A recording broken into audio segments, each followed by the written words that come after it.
Stellaris Dev Diary 150, the 2.3 Wolfe patch notes and some notes on ancient relics. Let's go through this together. I've read all the dev diaries, all the patch things, all of it, the streams, so I'm looking forward to go through this with you and explain what seems unclear and everything else. I'm really luxuriating it, and I'm indulging in things like that.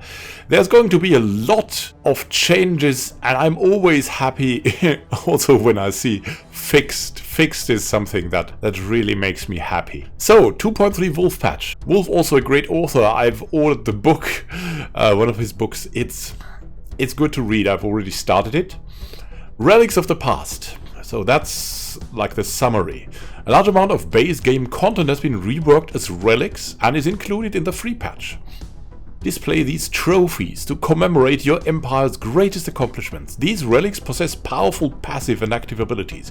What is meant with that? For example, if you do something remarkable like defeating an endgame enemy, or I think also, defeating a marauder and awaken the marauder empire, you will get a relic that is very powerful and that will support your empire. So, how else can you get relics? With Archaeology. The base Archaeology system from ancient relics is included for modding use in the 2.3 Wolfe update. What does this mean? It means basically the ancient relics DLC gives you access to 20 stories connected to the relics of the past and a little bit more small things. But modders can use that functionality of Archaeology to basically create stories without even having Stellaris Ancient Relics. So it's making the base game a lot better, because you might have modders who add to the game like 5, 10, 15 stories as well. And then you can revel in these if you don't have the money or don't want to purchase that, so you can test it also. I think that's very cool. The sector redesign and automation, I've looked at that already. I've tested it a bit. It works better than the previous systems for that. And the sector redesign I really like. It is not as seemingly chaotic. It's now kind of, you can see it, like it's going, you have one system and then you have 2 systems away from that through the hyperlanes, and that is included in the sector. Other than that, not. And if you have like overlapping sectors through capitals, that can happen. Then you can choose to which sector which of the systems belong. So it's pretty cool. Pretty cool. Meant to ease the development of large empires, and I love that because I love large empires. I'm playing wide most of the time. At least in the late game. Usually I go tall and then wide. Planet designations and automation. Planetary focus can now be manually overridden, which is good. It's basically a build order that is created if you set a planet to a planetary focus. Then you have basically a build order. You can set them to specialize in minerals, which is working very well at the late game. And you basically have all the required buildings for a good planet, with a good build for mineral production, for example. And it can be manually overridden. Planets can now also be set to automate their build orders based on these designations, using resources assigned to them in a shared stockpile. So if the sector runs out of the sector stockpile, it will have access to the shared stockpile. And that is something that you can also designate resources to. So then we have megastructure improvements. Some of the megastructures are no longer bound to an ascension perk. For example, habitats, they are bound to a tech now. And they can gain benefits based on the celestial object they orbit, which is very cool. For example, they can now have some mines. So if they are circling around a, let's say, barren rock planet, they might have the option, which they didn't have before, of districts based on mining, or to have buildings based on mining. And that's very helpful because in the late game, it all goes back to minerals. And ring worlds now possess specialized districts that make them far more efficient than before. What this means is you don't have to build like 50 farms anymore. You have a smaller number of districts that you can build, but these districts will do more. So everyone tended to build their ring world specialized in the end game, and they've reacted to that by making basically giant districts for a great cost, but which do great things for you. So, Jammer is reporting, as is traditional, the final dev diary before the release next week, on June the 4th, a Tuesday this time, not a Thursday.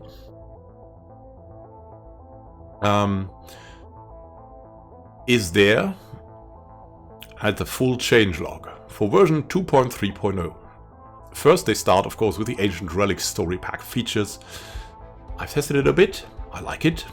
They have, in the last dev diary, they've talked about improvements in performance, and that's already when I start the game. It's quicker.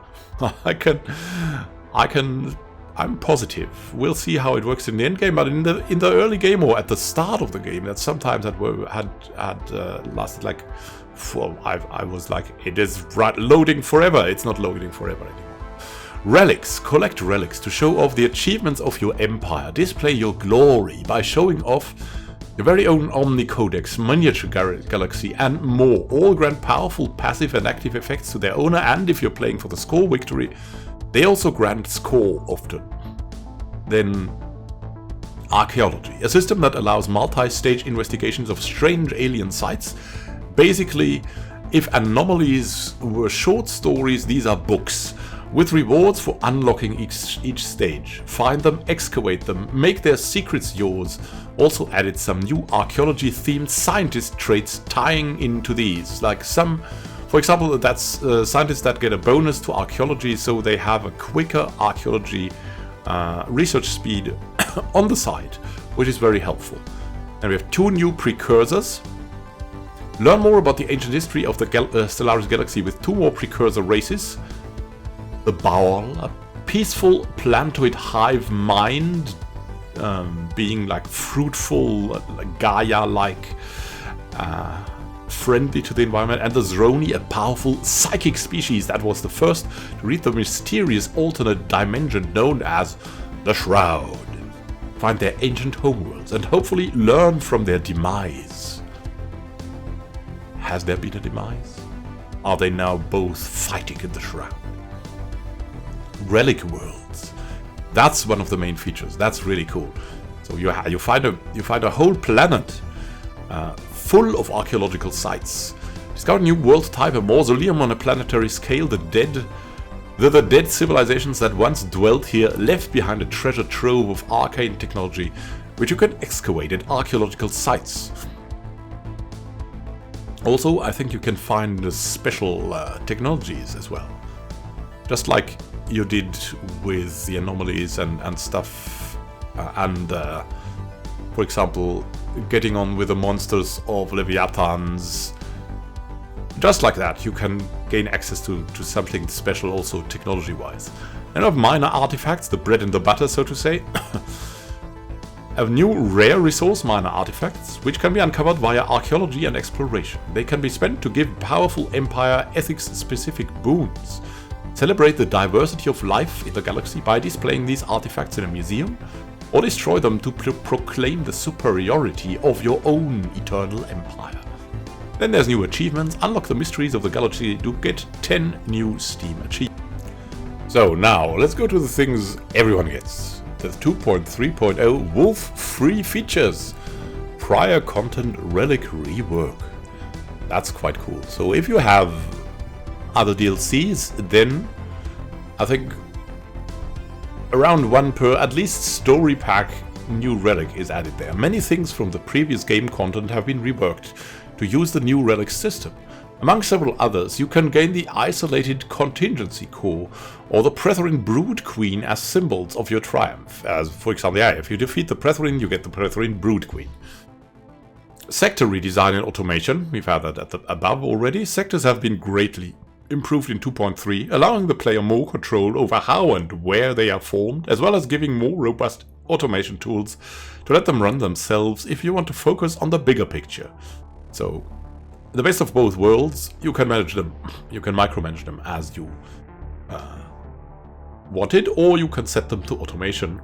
So not the system as before, like we were going through systems of total automation, which you could trick. Then you had total automation, which you could not trick. And then you had to do everything on your own. Everything was there. But this is the best of both worlds. You can turn it on or off like you want, and you can basically do what you want with that. You can micromanage or not, and the AI will do a competent thing with it. And this is also a good sign that the AI will be better, at least at building up. That's something good. So you'll have stronger opponents, probably. Planet designation. You can now choose to manually set a planet designation. That's connected to the sector redesign and automation. Agri-world, Forge world, etc. Focusing production on different resource outputs. There's now a shared automated development stockpile that you can pay into and allow planets to set their own build orders. So if basically if the sector stockpile is empty, and they'll have access to the shared stockpile, so you can have sectors with a deficit running, and you don't have to like manually always send stuff over, but you just send it to the automated shared stockpile, and that will balance things out. It's like in Germany, we have a lot of counties, if you can say so, and the counties that are weak financially get a little bit of money from the counties that are strong financially, so it all balances out. So you don't have a hellhole on one side of the land, and on the other side you have the very rich ones, so it balances out. It's better for everyone. We have megastructure improvements.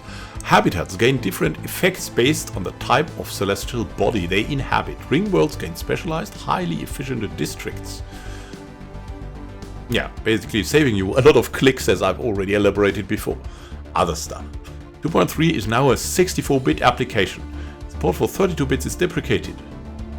Because far less than 1% of people are using 32 bits, and 32 bits is a very old computer. But you can roll back to 2.2 if you want to play on such hardware. It's phenomenal that this is still possible, though. Precursors no longer spawn in a pre-selected pie slice of the galaxy. There was a map for the Precursors.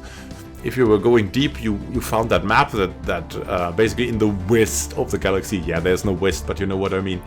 There was always one piece, I think the Irasians, and then on the top of the galaxy or on the north of the galaxy there were like another precursor and so on. And that is no longer so. They no longer spawn in a pre-selected pie slice of the galaxy, they spawn randomly. And that's pretty cool, I think, so it is getting your own story a little bit more. Added a menu option at game start to disable Carabinier fleets if you don't want those sweet deals. So yeah, there were the Carabiniers. You could like them or not, but you can disable them if you don't want them. And I mean, if you don't want to gamble, it's okay. Added a randomize button when renaming planets. That's pretty cool, because sometimes you just want to rename a planet, but you don't have an idea, and sometimes you just click on that. That's something I also enjoy in RPGs. Randomize name. Rogue servitors can now build a variant of leisure districts on habitats to entertain their biotrophies in space. Very helpful, of course. So they work well as well then. Then we have balance. Thrall worlds can now build energy grids and mineral purification plants. That's going to be interesting. Terraforming worlds no longer rerolls districts, blockers, and unique deposits. That's welcome. That's welcome. So everything stays kind of a little bit the same, but also changes.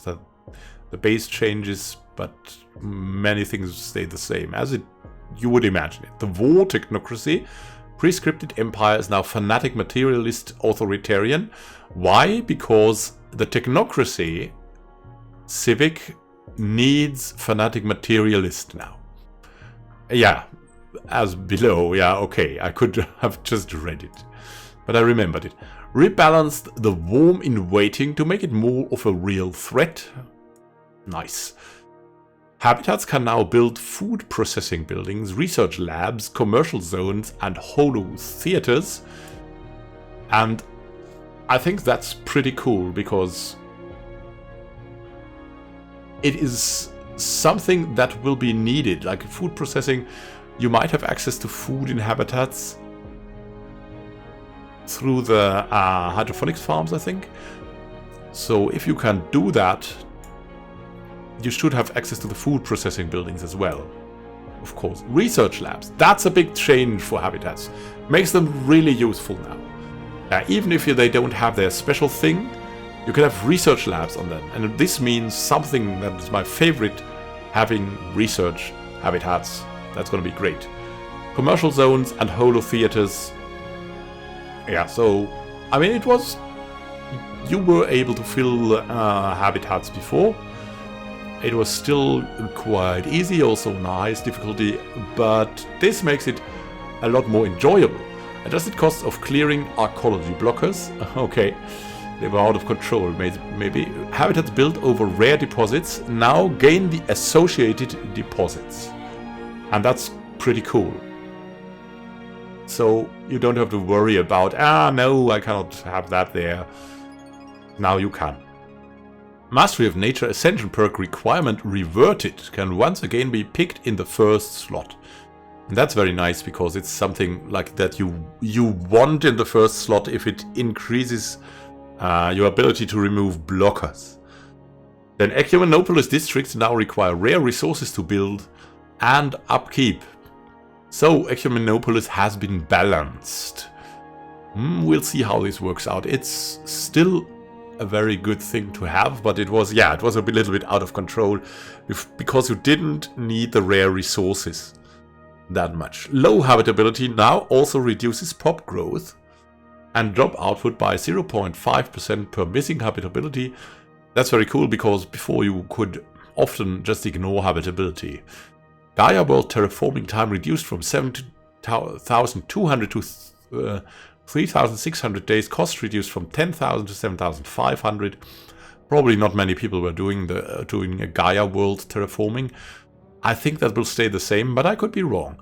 Metal decompressor site alloy cost increased from 3 to 5,000 to be consistent with the other sites. Yeah, it was unbalanced a bit. It was just too good. Architectural Renaissance Unity Ambition now also increases megastructure build capacity by +1. And that's very cool. That's very nice. So if you take all the Ascension perks for it, plus Architectural Renaissance Unity Ambition, you can build 3 megastructures at once and finally have that madness megastructure empire, like an architect empire. I really like that. Dyson Sphere energy output increased. Look at that. Wow, it has been increased 4-fold. What? Yeah, because it's now one of the special ones that is unlocked by an Ascension perk. It's only the Dyson Sphere, it's the Matter Decompressor, and it's the Ring World. And for that, because they require that Ascension perk, they get buffed, and they get buffed a lot. Consolidated placement rules for most megastructures, so that they are no longer inconsistent. Interstellar Assembly now costs energy in upkeep instead of consumer goods. Restoration alloy cost reduced from 20,000 to 15,000. The mining drone home base now also drops a strange device. Oh, that's interesting. Gestalt races now also benefit from increasing the flow of dark matter from the dimensional portal. Oh. Rogue servitors start with another Nexus district. I'm gonna have to look into that. Galactic Wonders Ascension perk no longer immediately unlocks the ability to build Ring World, Matter Decompressor, and Dyson Sphere, but instead adds them as research options that are otherwise unlocked. Picking Life Seeded will no longer grant neighboring Gaia worlds. That was a little bit... yeah, that was a little bit unbalanced, I'd say, yeah. But rather a randomized starting planet class. Clerks and preachers' job weights no longer care about being strong, weak, or proles. That's good. Because you just need them. There was a lot of things, a lot of examples where you just had your clerks not filling up. It was just like that. And now you can have the clerks. Thank God for the amenities. Minor job weights do care about being proles. And that's also good. It has to be mentioned that the job weights, they had some help from the Glavius AI mod research team. They talked about the job weights they had and integrated that to make the AI better. It's really cool that they do that. And it's really cool from the Glavius AI team too. Synth empires pay only alloys for colony of ships like machines, as it should be. And inward perfection empires can no longer form research agreements or commercial pacts, as it should be. Performance. I like performance. Fixed a case where unneeded VFX were being rendered, causing a gradual game slowdown over time. Yeah, that's something I've elaborated a lot on. They have elaborated on that in the last dev diary. There were some things being made that you wouldn't see only if you clicked in the right menu, but they were pre-rendered. Using a lot of resources that were also hard to distribute among processors or the graphics card. Reduce the delay when there's a big transfer of systems after a country surrender. Fix the end of the year lag when big empires with lots of pops being assimilated convert them into proper citizens. That was, I think, often. Improved faction threading for performance and OOS safety. Nice. Smooth border calculations to reduce stutter. Ah, yes. Why not? Reordered threaded economics calculation to avoid race condition of ships depending on planet resources depots. I have no clue what that means. Fix the case where every pop would check for faction membership on every daily tick, creating a performance drain. That's very, very good. Because, yeah, you don't have to calculate it every tick. I mean, it's really sufficient if you do it once a month, because then that's when it's needed. UI corrected misleading tooltip that falsely claimed it was not possible to set a species to transcendent awakening when it has assimilation citizenship. That's fixes. I like UI. UI is one of my favorite things in games. There's a good UI, I can play a bad game and still enjoy it. So I'm a big fan of that.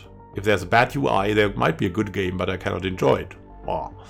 So queuing up multiple outpost constructions will now give the adjacency discount for influence costs where appropriate. Oh, that's very nice. So the subsequent ones didn't get the discount, probably for only the first one. Fix an issue when having multiple fleets selected, including a Colossus. Right-click orders menu on planets would be empty. Yeah, I had that. That was very annoying. Good that it's away. Rivalry influence production now displayed with modifiers in diplomatic view. Ah, that's good. I was looking for that. I didn't find it. Diplomatic actions now display correct influence upkeep cost with modifiers. Very helpful. Showing things correctly. Added entry to the fleet capacity tooltip, explaining how many titans you can build. That's good. Fixed terraform button tooltip, wrongly suggesting you can terraform Gaia worlds. Why not? Let's make a Gaia world a desert world, right? Fixed some technology description text overlapping with the text specialization icon. Yeah, I had the overlapping problems sometimes. It was annoying. Fixed quite unplayable text spill out for guaranteed habitable worlds slider in multiplayer galaxy setup. I didn't test that. Fixed info about mass-produced and custom-made modifiers for robot assembly being missing in the tooltip. Good that it's added. Fixed the reinforced fleets option in the fleet manager, wrongly showing missing minerals rather than alloys if you don't have enough of the latter. I mean, okay, I think I didn't even notice that. But good that it's corrected. Fixed text spill out on view privacy policy button in options. I'm looking at you, 23-letter German compound word. Yeah. So, what else? They fixed a heinous pixel error with Mass Driver 1. Very dangerous. Fixed fractional costs of rare resources in ship design and displaying as 0, causing confusion. That's very helpful. Because you want these. I mean, the rare resources can be very expensive in the late game. Added a tooltip to transform button when it is disabled. Detailing why. That's good. That's good. We could fix it. Remove redundant. I see what you did there. Diplo offer diplication for peace offers. Nicely formulated. Fixed an issue where the overall progress of a fleet upgrade order would visually reset to 0% after a single ship in the fleet completed upgrades. Good that it isn't there anymore.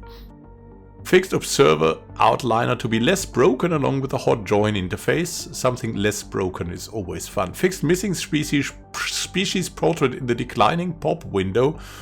So now you can feel extra sad. Nice. Fixed the display issue where replacing a build district would temporarily add to the number of build districts, sometimes causing overflows. Ah, yeah, I had that. That was terrible. Replacing planetary building now triggers a resort of building icons to keep similar types grouped together. That's kind of cool, I think. Removed the has no FTL drive, part of the tooltip for stations when they are selected and you hover over a different system. Nice, because it made no sense, right? So good. Fixed an issue where losing a building due to resettlement would show the pop requirements for all slots displaying as 5 lower than reality. Helpful it's the way. Even though devouring swarms can now purge inorganics for alloys, the wrong tooltip wrongly stated they could not be processed. That is fixed. That's so cool. Still, there's the thought of that. That's so cool. Like making robots into tin cans. Fixed so that unemployment by strata icons are properly displayed and has a working tooltip. Now it's possible to add Federation ships to a fleet design. Oh, that's cool. Finally. Fixed commercial pact Diplo agreement wrongly inverting the proposing and receiving empire will get from the deal. Ah, that's helpful.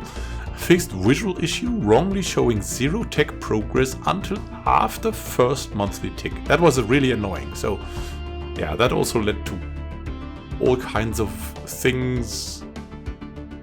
When you loaded a game, you're just saying, hey, I don't know what is happening next month. Let's just wait the monthly pick. Co-picturesque and mineralistic event option tooltips no longer refer to adding tile deposits. Okay. Fixed placeholder icons for Ascendancy Shipwrights modifier. Fixed placeholder icons for Ascendancy Shipwrights modifier and menial drone output. Extra percentage produced by coordinators. Fixed missing reference to influence gain reduction in the tooltip describing the result of losing a humiliation war. Yeah, there are a couple of examples of that the game handles it like that also. I think energy income is one of the things. I hope they fixed that as well. Fixed unplayable overlap of the investigate button on unknown alien fleets. Good, good. Fixed bad text wrapping in Federation fleet power display when the number was over 10,000. Machine Empire, mineral purification, energy grid, etc. buildings no longer show the tooltip for raising district cap on inapplicable planet types. That's helpful. Fixed tooltip that falsely claimed that setting a species to purge except neuter was a requirement for the decent living standard. Aha. The habitability map icon now considers all possible species instead of just owned ones. That's good. Added descriptive text to the jobs screen. to explain how favoriting jobs works. Ah, that's good. I mean, to have a clear statement directly there helps beginners and also helps reminding if you just look at that and say, how was that exactly? Updated Corporate Dominion Civic Tooltip to refer to its new post-megacorp effect. Good, good. Increased tooltip decimal precision. The complex drone output bonus rogue servitors gain from bio trophies. Yeah, they should be treated fairly. They have it hard enough. Then the AI. Implemented improved AI building selection weights thanks to Glavius. Awesome insight here. Yeah, from the Glavius AI mod, there's two AI mods that work in harmony with each other. The Glavius mod, most notable, and the enhanced AI mod. So if you want to try these mods, well, later of course, when Ancient Relics is out for, I don't know, 2 weeks. I don't know how quick they are. That's, I get told, an awesome experience. I mostly play preview version starts, so usually don't use them. AI will now properly bombard and invade primitive planets, rather than suffering last-minute pangs of conscience about using orbital lasers on people armed with bronze daggers. Interesting. Yeah, that helps. If they are xenophobes or something, they should invade. AI now checks for how many outposts are being upgraded to starbase status already when deciding if it can be more. Oh, nice. Fix the AI considering Federation ships as part of its own fleet capacity, causing them to drastically neglect their own fleet building. That was terrible. That was really terrible. So, very nice to have that fixed. Fix the bug preventing sector automation ever upgrading research labs to level 3. Oh, interesting. Alright, AI will be a lot stronger now. AI will not build nanite transfusers without nanite income. Nor build more than 2 per planet. Good. Fixed AI fleets getting stuck with redundant attack defend orders if their target went missing in actions. That was so messy. Also, there was an issue with, I think, transport ships. Let's see if that also comes up. The sector AI of machine intelligences and synthetically ascended empires will no longer build food-producing districts, oh nice, or buildings unless they actually need food. Yeah, for other species. AI will now consider repairing ruined branch office buildings. Good. Fixed so that transports don't emergency faster than light as soon as they take any damage whatsoever because D-Day didn't stop the first landing craft hit a mine. Yeah, that's helpful. So you can invade more quickly. Fixed some edge cases where the AI would attempt to build its way out of unemployment. Districts and buildings that it pops can't work. Good. AI prefers city districts over housing buildings a bit more. Good. Machine empires will no longer build non-sentient, less efficient robot pops and unemploy their own citizens. Yes, that makes sense, you know. AI will take more opportunities to repair damaged fleets when it has the chance. Fixed AI bug caused by fleets unassigned to any group not being able to be added to one due to damage, instead just sitting idle. And fixed AI not bothering to send its war-weary fleets home following a peace agreement.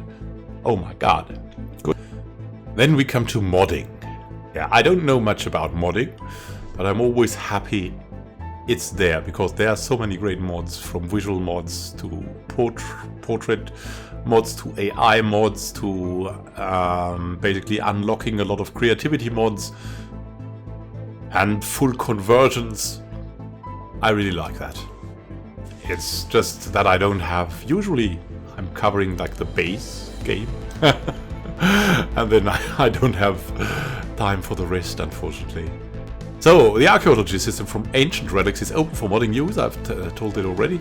Create your own multi-stage event chains. So, books also free to write. Fixed a map distance cache bug that affected mods with non-random max, causing each outpost to cause the maximum amount of influence. Aha. Good, it's a way you get it added, get age, first name, second name to the leader scope in localization, to allow you to do events calling just first or second names. That's very cool. On fleet destroyed, XXX events will happen only once, for example the Shattered Loop. Okay. Added NUM-owned Relics trigger that's connected to the system. Kill pop chance now uses weights with pop scope. Using weights seems a good thing. Added locked random list with predetermined effect for random colony automation. That's interesting, I don't know what that means. Added building district specific building speed modifier. Ah, nice, that's good for planets, for buildings, so you can mod that as well. Parallel megastructure build upgrade capacity can now be altered by modifiers, so you could make a mod that allows you to basically build megastructures as many as you want. Added effect, add timed trait that lets scripts add a timed trait to a leader character. Oh, that's nice. You could have a temporary buff or something like that. Nice. Usage, scope, leader, and so on. In days, months, years. So very precise too. Fix the num buildings trigger to actually take the parameter any into consideration. Added show prereqs to megastructures to determine if they appear or not in the tech that unlocks them. Good. Added prereq name to change what name a megastructure shows when unlocked by a tech. Nice. Added trigger last activated relic. Aha, okay, that's good for events. And it has deposit category for checking a category of a deposit. Oh, nice. Has relic trigger. So you could have events based on if you have a relic, they could happen. Remove relic effect. So you could be sad about losing a relic, or add relic effect your empire could be happy about. That's just an example. Then we have bug fixes. I love bug fixes. So let's continue. There's a lot of bug fixes. I don't care, I love them. Fix the case where Brethren infestors would not infest habitable worlds. That's good. Fixed a case where the L-gate chain could get stuck with pointless repeating text to gain insights if another empire finished its chain first. Oh. Good, that's a way. Fixed non-functional upgrade all button for defense station. So that works. Good. Migration controls will now actually control migration, like it says on the tin. Nice. Fix the case where choosing to fight the worm could spawn another one. That could also be farmed for rewards. Fixed broken star-based designs for awakened fallen empires that prevented them from expanding. Ah, yeah, I had that. If an awakened fallen empire that would not expand. That's very annoying, and it's good that it is fixed. Fixed a host of display and stability issues relating to constructing robots from a template rather than base type. Ah, that's good.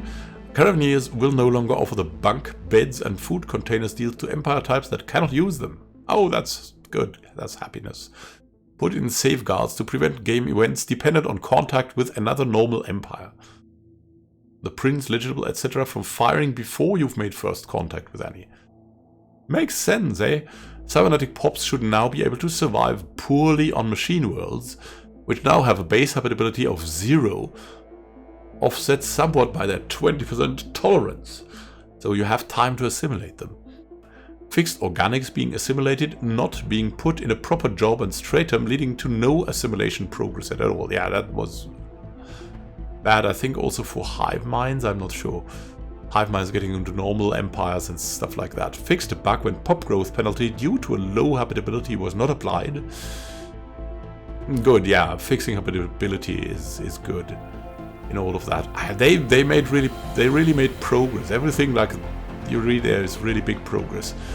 Fixed certain binary and trinary star systems with planets visually inside a star. Good.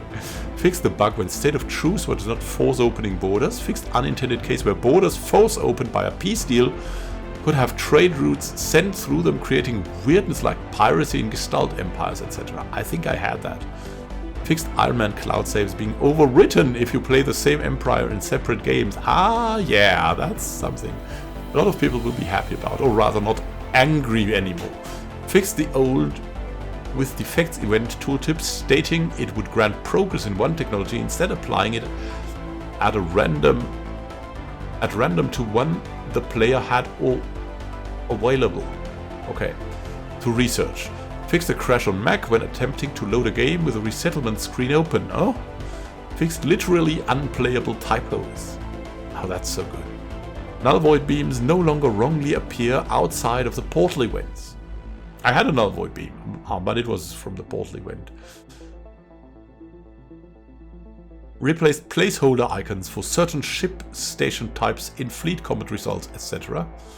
Fixed volatile mode production jobs for machine empires, so there are no properly complex jobs with higher priority for pop assignment. Good. Added a research cost to the cracking it open event. Also changed it to be an engineering project. Added a research cost to breathe in, breathe out. Fixed a case where you couldn't build an outpost in a system with hostile primitives because it counted as enemy territory, nor could you invade and subjugate them to rectify this situation because they weren't inside your borders, creating a weird catch-22. Good, good, good.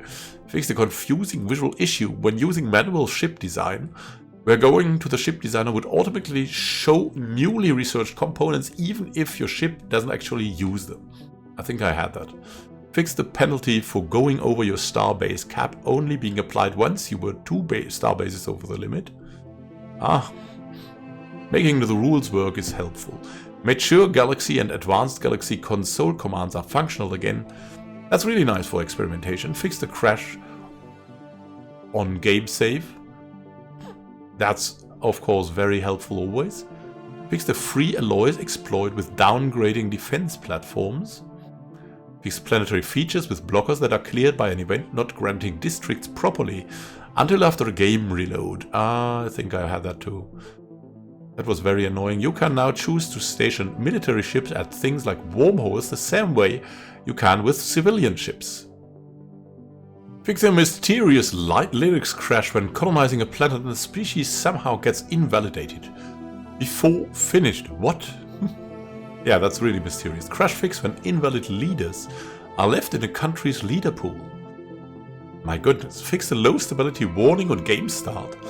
Disappeared after the first daily tick because the apparatus of control and repression cannot be relaxed for even an instant. Yeah, that was everything that is related to game ticks is good that they fix it, because there's a lot. Fix some cases where special projects would get stuck. Oh my goodness. Fix an uncanny crash with clicking on the ethics icons of the U and E when editing the default Empire template, because your utopian egalitarian ideals aren't as universal and immutable as you think. Hippies. Added missing piracy suppression values to Carabinier granted ships. Good. Fixed weird cases where genetically modified subspecies could unintentionally be enslaved with certain ethic-civic combinations. Okay, nice. Fixed unusually slow purge speed when the Brethren conquer a primitive world. Yeah, I remember they were. That is a very old bug. Failing to preemptively strike the underground civilization as a homicidal race will cause them to invade you rather than just do nothing. Fix the crash when giving away systems. Fix the trade window sometimes becoming crazy until reload, restart. Speeded demon event will add the red-green traits even if your species is very strong and adaptive. Fix out of sync for diplomatic upkeep upon hot joining. Fix the hilarious one where marauders could demand the outrageous tribute sum of 0 resources. Fix the odd factory event creating incorrect worker-strata jobs instead of drone jobs for Gestalt empires. That's good. Ships will no longer use the unexplored wormholes when trying to pathfind. That also will fix some of the AI resources or the CPU resources later on. Fix the bug where ruined buildings could be downgraded, repairing them even though it's true that sometimes you have to destroy in order to create. Fixed life seeded not granting proper Gaia world preference. Changed the planet that was not there event wrongly targeting guaranteed habitable worlds, nor on Gaia planets or those with special deposits. Good. Fixed at least one instance of the country resource out of sync. Out of sync is terrible in multiplayer, so everything there is good. Ecumenopolis preference no longer called AI world preference. That helps. Crime event no longer fires for non-sapient robots and also waits until the planet has larger than 3 pops. Makes sense. Fix the Mac crash when trying to remove a build queue item from a starbase. Fix slightly misleading description text. First gateway related site you discover is the L gate, so only slightly. Randomized empires get their starting planets, ethics and civics correctly set up when they start as life-seeded or post-apocalyptic. Nice. Fix the breaking commercial pacts not incurring a negative diplomatic modifier. Fix the mining restoration project failure result giving a scientist trait to an admiral. That was funny. England expects every man to do his duty. Fixed machine and hive worlds terraforming, removing rare deposit types. That was annoying because in a game I took over like a whole lot of planets. Like it basically doubled my empire, and it all had nothing in rare deposit types after the terraforming of the hive worlds. Fix the wild one where multiple research point consuming special projects could put your research output into negative and block all station or building construction for some reason because of missing resources. Fix missing event image for the nanosand anomaly when spawned on a desert world. Fix the crash when a country gets a trade route that used to belong to someone else. Fix planets under colonization wrongly generating unrest warnings. I had that was terrible. Impose Archaeology war now properly creates an independent allied empire instead of a vassal. Good. That it works. I mean, it should work, right? Fix terraforming candidates not being terraformable into Gaia worlds. Yeah, so everything to strengthen the Gaia strategy. Someone should play it. You should. Please do it. I want to see if it works. I'm still skeptical. Lots of general crash, out of sync and stability fixes. That's very, very helpful. Crash, out of sync, stability. So happy that it is all in.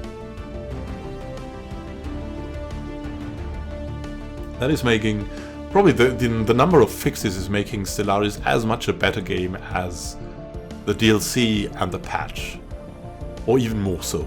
If it really works. I'm a big fan of it. So thank you for listening. Maybe watching, I don't know. It's more like a podcast thing, right? So, and happy gaming to you. I've also started a gameplay for Ancient Relics that you can access in the endgame screen and in the description below.